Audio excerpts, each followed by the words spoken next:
ચાલો મિત્રો, તો આજે આપણે વિડીયોમાં વાત કરશું કપાસ અને મગફળી મિશ્ર પાક તરીકે જે વાવેતર કરેલું હોય છે એમાં કપાસને દવા ન લાગે એની માટે આપણે કયો દેશી જુગાડ કરશું એ વિડીયોમાં આગળ આપણે વાત કરશું.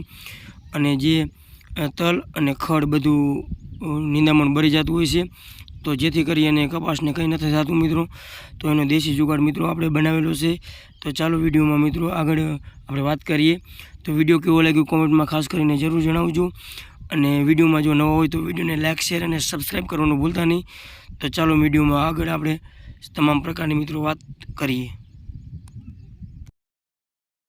હાલો, રામ રામ, સીતારામ, જય માતાજી તમામ યુટ્યુબ ફેમિલીના મિત્રો. તો કેમ છો બધા ખેડૂત મિત્રો? મજામાં જશો? તો હું છું આપણો મિત્ર ભાવેશ. તો મિત્રો આજે તારીખ થઈ છે 16/6/2024 મિત્રો. તો આજે આપણે વાત કરશું મગફળી અને કપાસ મિશ્ર પાકની મિત્રો. તો ખાસ કરીને મિત્રો અત્યારે તમામ ખેડૂત મિત્રોએ વાવેતર ચોમાસું વાવેતર 80% પૂર્ણ કરી દીધું છે અને અમુક 15-20% બાકી છે, એ અત્યારે હાલમાં ચાલી રહ્યું છે મિત્રો. તો મિત્રો આમાં ખાસ કરીને આપણે મગફળીના પારે કપાસ એટલે કે મિશ્ર પાક તરીકે કપાસ અને મગફળીનું મિત્રો ખાસ કરીને વાવેતર કરેલું છે. તો તમે જોઈ શકો છો કે આમાં આપણે પારે મિત્રો ખાસ કરીને કપા નાખ્યો છે. તો હવે આમાં ખડ અથવા આમાં આપણે તલ ઉગેલા છે, તમે ખાસ કરીને જોઈ શકો છો મિત્રો. તો કપાસને કંઈ થાય નહીં અને આપણે તલ બારવા માટે આપણે કઈ રીતનો દેશી જુગાડ કર્યો છે એ આપણે તમને ખાસ કરીને વિડીયોમાં મિત્રો દેખાડીશ તમને. તો મિત્રો આ તલને કેવી રીતને બાળવા અને ભારે કપાસ છે, તો આ ચરિયામાં તલને કેવી રીતનું બાળશું આપણે તમને હું આ વિડીયોમાં સંપૂર્ણ મિત્રો માહિતી આપીશ. તો સૌપ્રથમ તો તમામ ખેડૂત મિત્રોને વિનંતી છે કે જે મિત્રો નવા હોય ચેનલને લાઇક શેર અને સબસ્ક્રાઈબ કરવાનું મિત્રો ભૂલતા નહીં ખાસ કરીને. તો મિત્રો તમે જોઈ શકો છો કે દેશી જુગાડ આપણે કઈ રીતનો કરેલો છે એ. તો મિત્રો અત્યારે આપણે આમાં તલ હતા ઉનાળુ અને આમાં મગફળી કરી છે તલવાડામાં, અને આમાં આપણે મિત્રો જે તમને કપાસના લીટા દેખાય એમાં આપણે ઉનાળુ મગફળી હતી, એમાં આપણે કપાસ કર્યો છે જેથી કરીને જમીનની ફેરબદલી થઈ જાય એટલે આપણે ઉત્પાદન એવું સારું મિત્રો ખાસ કરીને આવી શકે છે.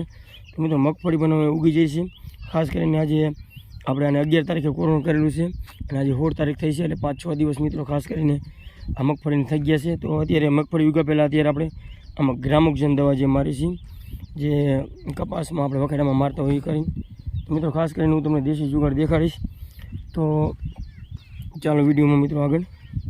તો મિત્રો આટલી રીતની મગફળી પોપટા ઊંચા કરી લીધા છે અને અત્યારે ખાસ કરીને દવા મારી દીધી તો આપણે આમાં તલ કે ખડ જે હોય મિત્રો ખાસ કરીને બળી જતું હોય છે.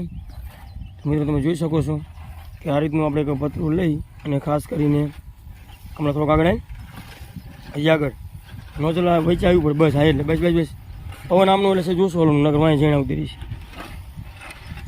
મિત્રો ખાસ કરીને આ રીતનું પતરું આપણે એવું ગમે તે હલકું ગેલ્વેનાઇટનું પતરું લઈ અને આ રીતનું બનાવી નાખવાનું જેથી કરી અને કપાસ માથે ઢંકાતું જતું હોય છે, તમે જોઈ શકો છો. અને આ રીતની દવા મારી દેવાની મિત્રો ખાસ કરીને એટલે કપાસને કંઈ થતું નથી અને મગફળી જે તલ હોય બળી જતા હોય છે ખાસ કરીને તલ અને ખડ મિત્રો. અને આ બાજુ આપણે કપાસનો સા આવે છે તો એ બાજુ નોઝલ નહીં આવવા દેવાની, થોડી નીચે રાખવાની અને પંપ એકદમ મીડિયમ સ્લોમાં રાખવાનો મિત્રો. આપણે તમે જોઈ શકો છો કપાસનો સા આ રીતનો ઢકાતો જાય છે અને ખાસ કરીને બાજુનું બધું ખડ બળ બધું ભરી જાય છે મિત્રો ખાસ કરીને.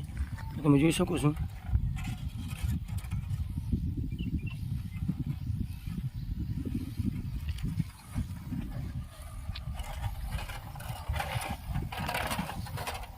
મિત્રો આ રીતનો કપાસનો સા એકદમ ઢકાતો જતો હોય છે અને બાજુના તલ બધા ભરી જતો હોય છે મિત્રો. ખાલી આપણે આ 4 આંગળ 5 આંગળની પટ્ટી રહેતી હોય છે જેથી કરી અને નીંદવામાં સરળતાથી નીકળી જાય છે.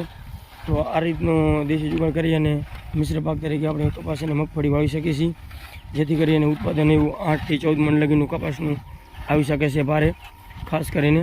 પછી જેવી આપણી જમીનને જેવું બિયારણ અને જે રીતની આપણી માવજત મિત્રો ખાસ કરીને મિત્રો મગફળી આ રીતની ઉગી જાય 6 દિવસની આજુબાજુ આ રીતના કોપટા ઉભરી જાય 75% 60-70% એટલે આપણે ખાસ કરીને એક ગ્રામોક્ઝન દવા આવે છે એ મારી શકીએ છીએ અને સારામાં સારું પરિણામ મિત્રો મેળવી શકીએ છીએ. મિત્રો વિડીયો કેવો લાગ્યો કોમેન્ટમાં ખાસ કરીને જરૂર જણાવજો. બસ આજે આ વિડીયોમાં એટલું જ, અને વિડીયો જોવા બદલ તમામ ખેડૂત મિત્રોનો ખૂબ ખૂબ આભાર. તો થેન્ક યુ મિત્રો.